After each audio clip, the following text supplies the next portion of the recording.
Hi friends, this video shows how to connect TV to Wi-Fi network using mobile phone.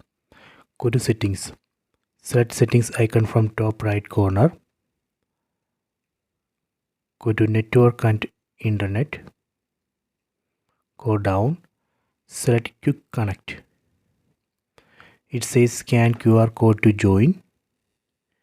Take mobile phone, then open the settings app icon. Tap on the settings app icon. Then tap on Wi-Fi. Tap on the scan icon on top right corner. Tap on this device tab. Then we need to scan this QR code. Tap on add device. Now it's connecting. Please wait. Connected.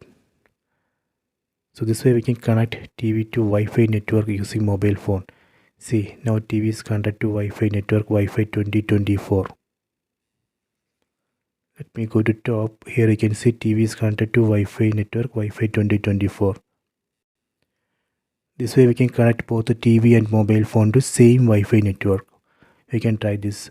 I hope you enjoyed this video. Please subscribe this channel. Please like and share the video.